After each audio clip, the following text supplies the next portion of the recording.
Salut les bisouneurs! Aujourd'hui à l'atelier, on découvre ensemble une imprimante 3D compacte, abordable et facile d'approche, la Kingroon KP3S Pro. Ça pourrait très bien être l'addition parfaite à nos petits ateliers polyvalents. L'imprimante 3D Kingroon KP3S Pro est une imprimante compacte d'entrée de gamme, mais qui offre quand même des caractéristiques assez complètes, avec un volume de travail de 200 mm par 200 mm par 200 mm, un extrudeur direct Titan, des moteurs TMC 2225 ultra silencieux, puis des guides sur rails linéaires aux axes X et Z. Elle promet d'offrir des performances de grande dans un corps de petite. Et pour savoir si elle tient sa promesse, c'est le moment de se pencher sur le déballage et l'assemblage de la chose. Le contenu de la boîte va droit au but. On a un guide de l'utilisateur, le câble de branchement et du filament d'essai, une boîte qui contient toute la quincaillerie et l'outillage nécessaire, les supports pour le rouleau de filament et finalement le corps de la machine lui-même, livré en 2 morceaux pour lesquels tous les branchements sont déjà faits.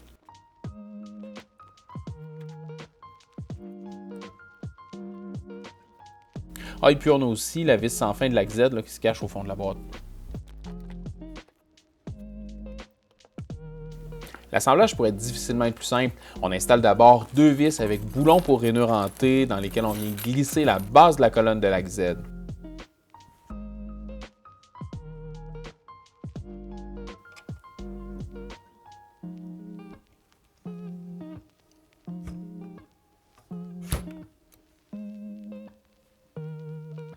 On resserre ensuite les vis. Prochaine étape, 2 vis de 30 mm de longueur à fixer depuis l'arrière de la machine dans la base de la colonne.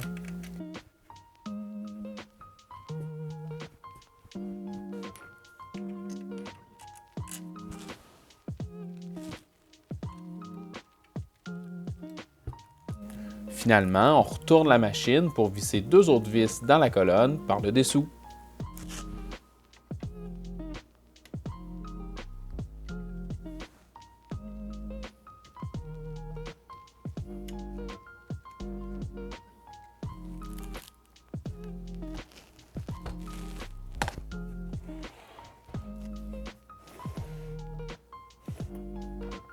Il ne reste plus qu'à insérer la vis sans fin de l'axe Z et à la fixer au coupleur dans le bas.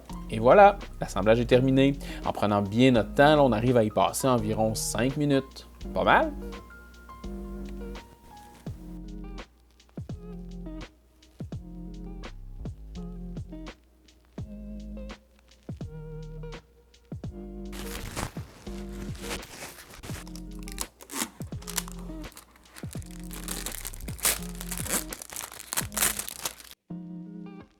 Maintenant, je suis prêt à tenter une première impression.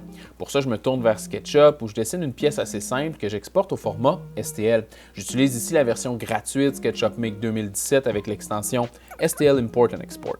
Si vous voulez connaître plus en détail cette procédure-là, laissez-moi savoir en commentaire. J'y dédierai peut-être une future vidéo.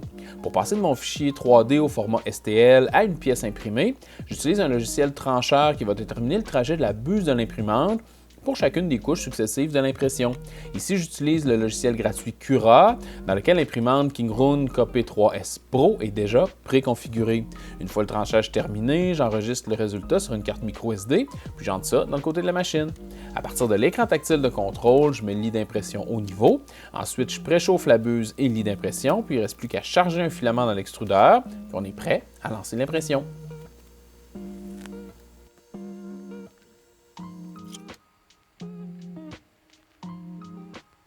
Pendant que ma pièce s'imprime, je prends mon petit 30 secondes habituel pour vous souhaiter la bienvenue si c'est votre première visite à l'atelier. Ici à la Bisounerie, on se lance en français dans toutes sortes de projets de fabrication numérique pour découvrir, apprendre, créer et s'entraider.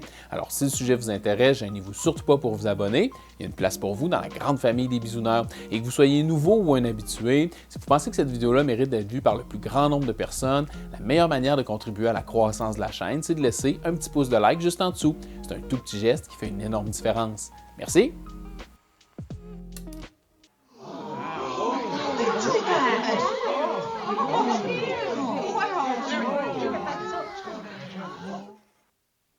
Maintenant que j'ai eu l'occasion de jouer un petit peu avec l'imprimante 3D Kingroon KP3S Pro, je vais vous faire quelques observations. D'abord, sa taille compacte est pour moi un gros plus. Je pense pas me tromper en disant que beaucoup d'entre nous n'ont pas l'impression 3D comme principale activité. Donc, pour quelqu'un là, qui s'en sert de temps en temps pour complémenter certains projets, c'est super plaisant là, d'avoir un outil compact qui prend pas trop de place, mais qui est quand même à portée de la main en cas de besoin.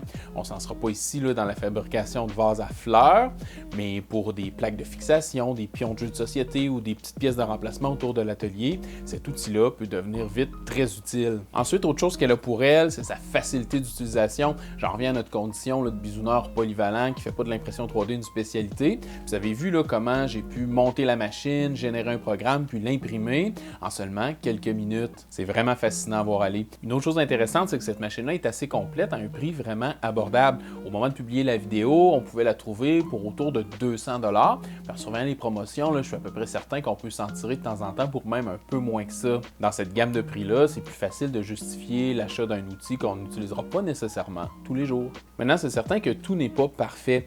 Par exemple, une chose bien pratique qu'on ne retrouve pas sur cette machine-là, c'est la mise à niveau automatique du lit d'impression. C'est une option de plus en plus courante là, sur les modèles d'entrée de gamme qui nous sauve plusieurs casse-têtes au moment de faire une impression. Mais au total tout, si vous êtes à la recherche d'une imprimante compacte, solide et facile d'accès, je pense qu'on a ici sur l'établi là, une sérieuse candidate. Et si vous n'êtes pas tout à fait certain encore de ce que l'impression 3D peut faire pour vous dans l'atelier, je vous propose quelques pistes dans cette vidéo-là.